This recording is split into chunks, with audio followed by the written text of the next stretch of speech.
أهلا وسهلا ومرحبا بكل ضيوفنا الكرام الذين شرفونا اليوم بحضور هذا الحفل الذي يقيمه المنتخب الوطني الليبي لكرة القدم، والذي سيكرم أيضا في هذا الحفل شخصية كان لها الدور الكبير والبارز في مساندة ودعم ثورة 17 من فبراير منذ بدايتها والتخلص من كل أنواع العبودية. ساهمت وساندت هذه الشخصية في دعم الثورة منذ بدايتها ومن أول أيامها. شخصية كانت السباقة في احتضان ودعم المنتخب الوطني الليبي لكرة القدم ومشاركته في جميع محافله.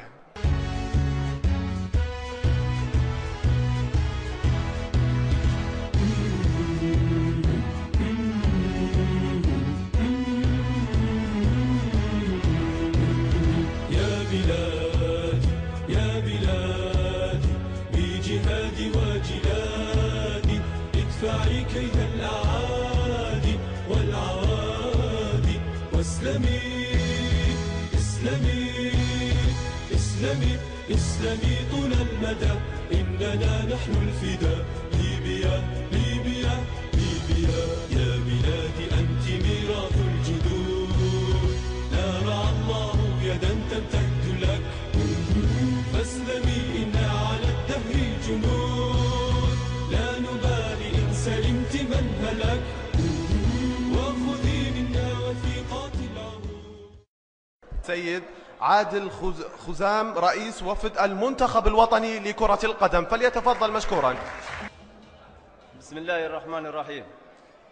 الحضور الكريم، الضيوف الكرام، في البداية الاتحاد الليبي لكرة القدم ممتن جدا لجمعية ليبيا الحرة للأعمال الخيرية على جهدها المبذول لإظهار هذا الاحتفال التكريمي لأعضاء منتخبنا الوطني، والمتمثلة في حضور الأستاذ حسن تطناكي ورعايته فيما سبق أثناء بطولة أفريقيا والمظهر الذي ظهر به منتخبنا في تلك البطولة، وهذا يدل على حب ليبيا وعشقها ومن باب حرصه الكامل ولأبنائها الأوفياء المتمثلة في شخصكم الكريم.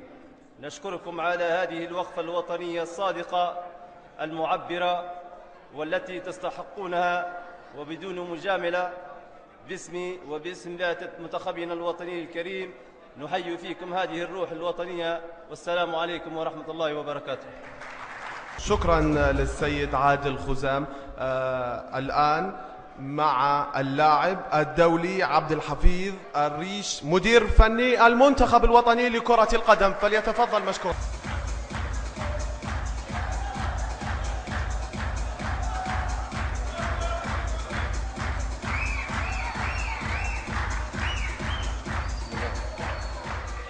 بسم الله الرحمن الرحيم. مرحبا بكم جميعا. تحية صادقة من الأعماق للأستاذ حسن تطناكي وجمعية ليبيا الحرة.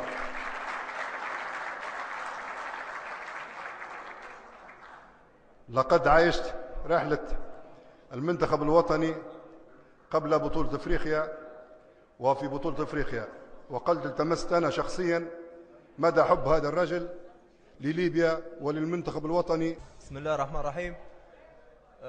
باسمي وباسم رياضيين المنتخب أكيد نشكر جمعية ليبيا الحرة لهذا التكريم، وهذا مش غريب وعلى راسه الأستاذ طبعا حسونة تطناكي اللي وقفوا معنا من بداية التصفيات، خصوصا مباراة موزمبيق ومباراة زامبيا، وفي الوقت الحالي قبل إن شاء الله تصفيات كأس العالم. نشكروه بارك الله فيه، وإن شاء الله التكريم هذا يعطينا عزيمة إن شاء الله ونقدموا كلمة عندنا في تصفيات كأس العالم ونشرفوا الكرة الليبية أحسن تشريف، وبارك الله فيكم. شكرا. والآن مع كلمة للمستشار عيسى عبد الله عضو المكتب التنفيذي لاتحاد الكرة الليبية فليتفضل أيضا مشكورا. بسم الله الرحمن الرحيم، وبه نستعين، والصلاة والسلام على أشرف المرسلين سيدنا محمد سيد الخلق أجمعين. الأخوة الحضور الكرام، السلام عليكم ورحمة الله وبركاته. أصالة عن نفسي ونيابة عن المكتب التنفيذي للاتحاد الليبي لكرة القدم، نتقدم بجزيل الشكر والعرفان إلى جمعية ليبيا الحرة، وعلى رأسها الأسد الأستاذ حسن تطناكي.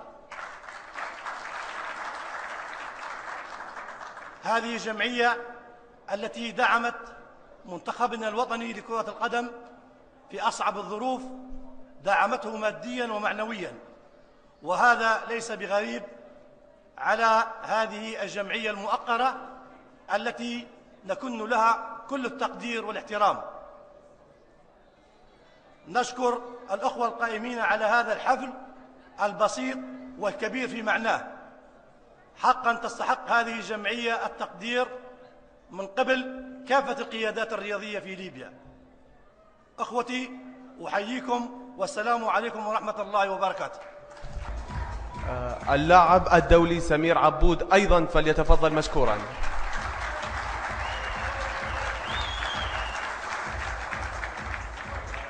السلام عليكم. بسم الله. بداية نشكر أعضاء منتخبنا الوطني على هذه اللفتة الكريمة في حق جمعية ليبيا الحرة، وعلى رأسهم الأستاذ حسونة تطناكي لما بذلوه في سواء كانت في أثناء فترة الثورة وأيضا بعد تحرير ليبيا، لمساندة خاصة المجال الرياضي ومساندة منتخبنا الوطني في أسوأ الوقت، في أصعب الوقت. وكان يعني مساندة هذا الرجل لمنتخبنا الوطني دفعة كبيرة أعطت ثمارها ونتائجها، خاصة بعد ترشحنا لبطولة أفريقيا التي كانت يعني هي تقديم مشرف لكرتنا الليبية. وشكرا. لطالما عرفت ليبيا بأبطالها وثوارها، سيكون معنا الآن الأستاذ محمد عبيد أحد ثوار طرابلس، فليتفضل هو أيضا مشكورا. السلام عليكم. السيدات والسادة الحضور الكريم، أسعد الله أوقاتكم. يسعدني في هذه الأمسية الطيبة أن أحييكم. هذا التكريم يرتقي لأسمى معاني الوفاء والعرفان بالعمل الطيب، والذي يتمثل في تكريم جمعية ليبيا الحرة من قبل المجتمع الرياضي الليبي. هكذا ترتقي الشعوب وتزداد فيها اللحمة والمحبة والقوة. جمعية ليبيا الحرة التي ومن خلال معايشتي لملحمة التحرير ورفاق ثوار البحر الجرافات كان لمساندتها ودعمها الأثر الفعال والطيب لمواصلة العمل الوطني، حيث لم تبخل بأي شيء ماديا ومعنويا. وكما لا يخفى عليكم ولا على التاريخ ما قامت به من أعمال مجيدة سطرت في صفحات البطولة والعزة والفخر. لا أطيل عليكم، أدعو الله أن يوفق منتخباتنا الوطنية في مسيرتها الرياضية الجديدة، وبارك الله فيكم وجزاكم عنا خير الجزاء، والله أكبر، وعاشت ليبيا الحرة. الآن الكلمة ستكون للأستاذ مالك الجهاني مدير الإقليمي لجمعية ليبيا الحرة للأعمال الخيرية، فليتفضل. السلام عليكم. بسم الله الرحمن الرحيم، والصلاة والسلام على أشرف المرسلين سيدنا محمد الأمين، وبعد. يسرني ويسعدني بعد الإذن من أستاذي الفاضل أستاذ حسن تطناكي أن أرحب بجميع الحضور لحضور حفل تكريم جمعية ليبيا الحرة الخيرية، والتي كانت بلفتة كريمة من منتخبنا الوطني، والذي هذا لا يخفى عن كثير في مجال الرياضة لما حققه منتخبنا من انتصارات وبطولات، ونتمنى له دائما التوفيق. وجمعية ليبيا الحرة دائما ستبقى سند للمجتمع المدني في ليبيا ولكل المنتخبات ولكل من يستحق يد العون والمساعدة. وفقكم الله، والسلام عليكم ورحمة الله. الآن مع كلمة لشخصية رياضية أعتقد أن الجميع يعرفها، وهو الكابتن حازم الكديكي، فليتفضل. بسم الله الرحمن الرحيم. السلام عليكم ورحمة الله وبركاته. نرحب بكل الحضور من أتى في هذه اللحظة التي تسعد كل ليبي، وفي هذه اللحظة نكرم فيها منتخبنا منتخب ليبيا، ورجل فاضل داعم للثورة الليبية منذ انطلاقتها، وطنيته لا يزايد عليها أحد، الأستاذ حسن تطناكي. فأرجوكم تحية له ولرياضين ليبيا كلها. نرحب بأسماء لامعة وربما في الشارع الليبي يعرفها. هذه اللحظة أنا أنوب عن الشعب الليبي وعن أيضا الاتحاد الكورة، وأقول واستسمحهم في هذه الكلمة، وكما أبلغوني كذلك من خلال مندوب عن المجلس الوطني الانتقالي أن نعطيهم بكلمة حب وكلمة ود وتكريم لهم. منورين، وأشكر كل الحضور. منتخب ليبيا أنا ودي أسمي منتخب ليبيا لاعب اللي رفعوا راس وعلم ليبيا فوق. ليبيا ستبقى حرة. ما حققوه في الجابون وغينيا الاستوائية كان إنجازا عظيما، فأكيد سيواصل هذا مع انطلاقة مطلع الشهر القادم تصفيات كأس العالم. أعرفهم رجالة وقدها، ويحققوا الفرحة للشعب اللي مازال يحاول أن يثبت على الأرض بعد التحرير العظيم الذي كان. وإن شاء الله دم الشهداء ما يمشيش هباء. وتحية لكم طبعا الحضور وكل الحاضرين. واسمحوا لي أنا نبي نسمع الإعلامي مدحت شلبي. يعني طبعا مساء الأنوار عليكم جميعا، وشرف كبير ان نكون احنا النهارده في صحبتكم وفي ضيافتكم، وانتم قطعا في بلدكم. بحيي المنتخب الليبي المصري، المنتخب الليبي المصري في ارض مصر. فخورين جدا بتأهلكم لنهائيات افريقيا، فخورين جدا بوجودكم عندنا في مصر. نتمنى يا رب ان شاء الله أن يوفق المنتخب الليبي في أفريقيا اللي احنا غبنا عنها، وانتم سفراء لينا جميعا إن شاء الله، وتتبوأوا مكانة عظيمة تليق بليبيا ما بعد الثورة. وكل سنة وحضراتكم جميعا بخير. أشكركم شكرا جزيلا. الآن سنشاهد معا شريط تسجيلي أو عرض وثائقي يوضح جزء من دعم جمعية ليبيا الحرة للأعمال الخيرية لدعمها للمنتخب الوطني الليبي لكرة القدم والرياضة الليبية بصفة عامة، برعاية طبعا أكيد جمعية ليبيا الحرة للأعمال الخيرية. أتمنى أن تستمتعوا بهذا العرض.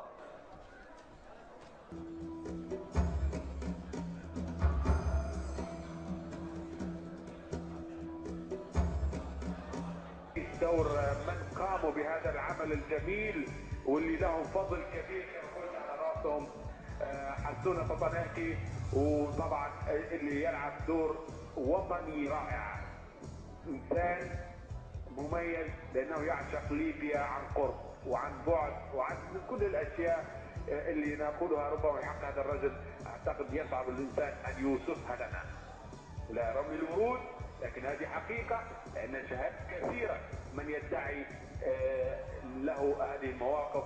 نحن لا نتسلق، لان هذه الفتره من الثوره هناك المتسلقون والمنافقون كثيرون، والحمد لله نحن وصلنا وسعينا وقدمنا لوطننا الشيء الجميل. وبالطبع هذا المجهود لابد ان يعطى لاصحابه ليس لغيره باذن الله.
كانت أول مباراة للمنتخب الوطني الليبي. كانت المباراة صعبة ولكن أبطال الكرة الليبية جابوها. تحية خاصة للمنتخب الوطني الليبي.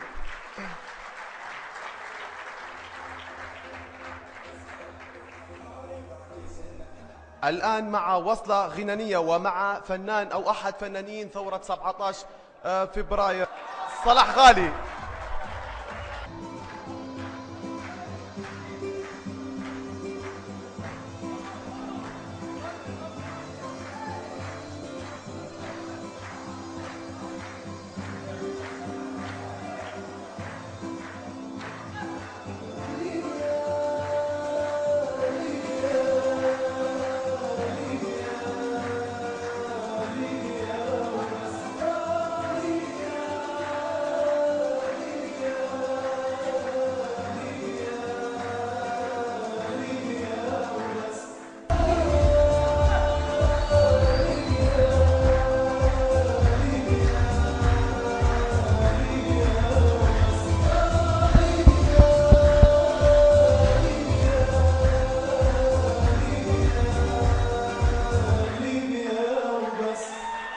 الآن نأتي لتكريم شخصية ليبية مدت وساندت ثورة 17 من فبراير منذ أيامها الأولى، والتي أيضا وقفت مع الثورة منذ انطلاقتها وأيامها الأولى، وكلنا شاهدين على ذلك. هذه الشخصية التي تبنت المنتخب الوطني لكرة القدم ووقفت معه وقفة جادة. هذا تكريم من المنتخب الوطني لكرة القدم لرئيس إدارة جمعية ليبيا الحرة السيد حسن صلاح الدين ططناكي، فليتفضل.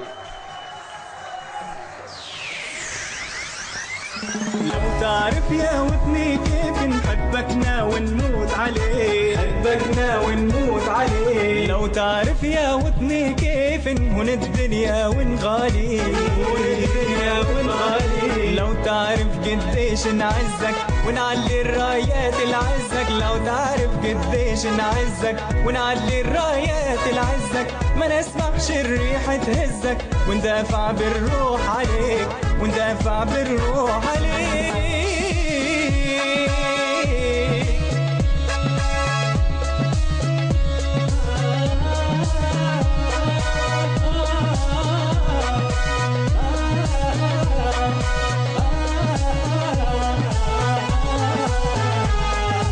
يا وطن الناس المحرارة يلي فيك الجود يكون، يلي فيك الجود يكون، يلي ما ترضى الصغارة ناسك لا تغدر لا تخون. تريسك عقاد فراسين وفيك صبايا تقيم الدين، تريسك عقاد فراسين فيك صبايا تقيم الدين، ونيتي حرك في العين ضحوا بالدم غواليك، ضحوا بالدم غواليك.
فليتفضل السادة الحضور بالجلوس في مقاعدهم لإكمال بقية الاحتفال.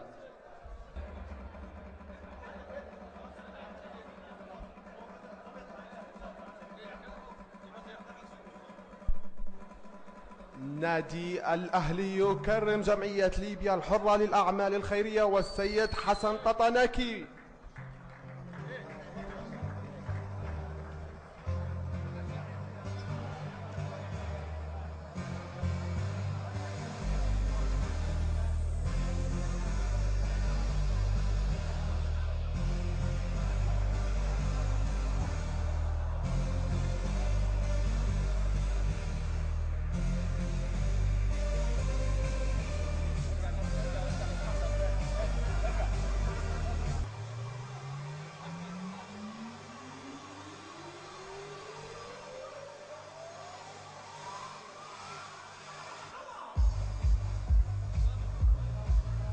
الآن فليتفضل السيد حسن ططناكي رئيس مجلس إدارة جمعية ليبيا الحرة للأعمال الخيرية متكرما.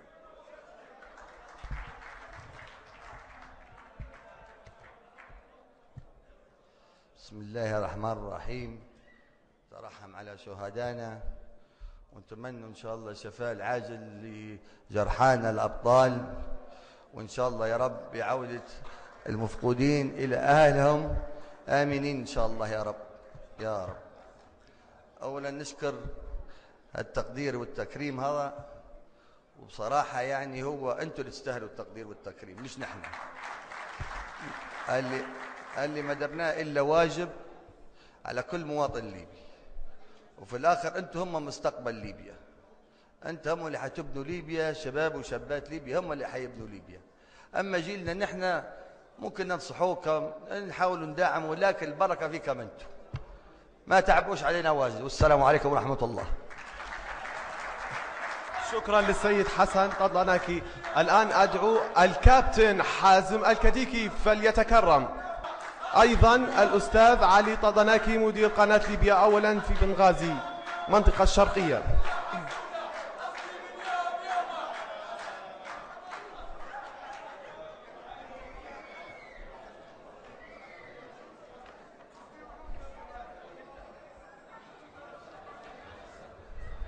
أيضا من السيد مدحت شلبي فليتفضل هو أيضا.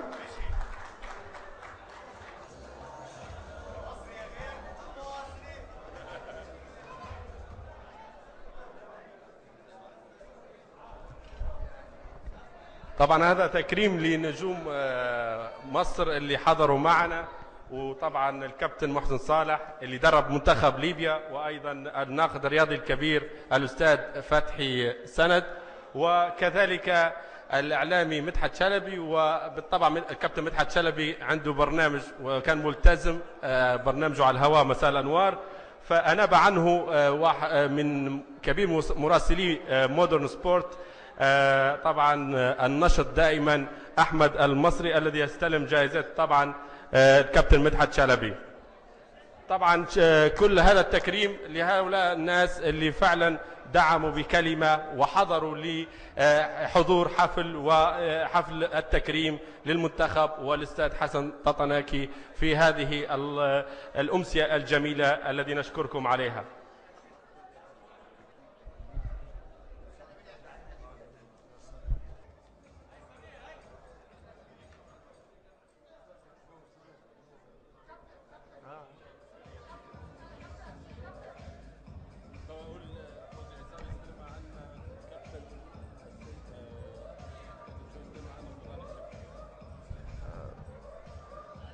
طبعا شهادة التقدير فوزي العيساوي سيستلمها الكابتن رمضان الشبلي.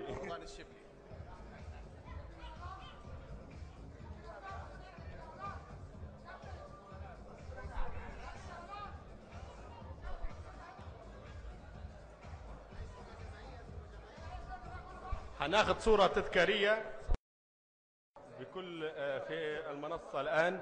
وطبعا تحياتنا للكل، والحقيقة أنا بحيي كل الحاضرين وبما فيهم لعيبة ليبيا القدامى، يعني 82 أذكر بحر وجيرانا أسماء كبيرة نحييهم. طبعا المحاضرين معانا اليوم والأستاذ عبد الفتاح زكري وكل الناس الحاضرة. الحقيقة أود أسمي كل الناس ولكن سامحوني هي لحظات جميلة، وإن شاء الله القادم نهني منتخب ليبيا بالتأهل لكأس العالم 2014. ندعو له بمشوار طيب الذي ينطلق في مطلع الشهر القادم. لكم منا أحلى تحية. كذلك نحيي كذلك النائب البرلمان الثورة في مصر هنا، النائب محمد أبو حامد اللي حاضر معنا، اللي فعلا جاء لحضور هذا التكريم الجميل. تحياتنا للكل. تحيا ليبيا. ليبيا ستظل حرة أبية بشعبها العظيم. دم الشهداء لن يذهب هباء، ونتمنى الشفاء العاجل لجرحانا والعودة للمفقودين. لكم منا أحلى تحية. دائما نقولوا آمين. ليبيا حرة.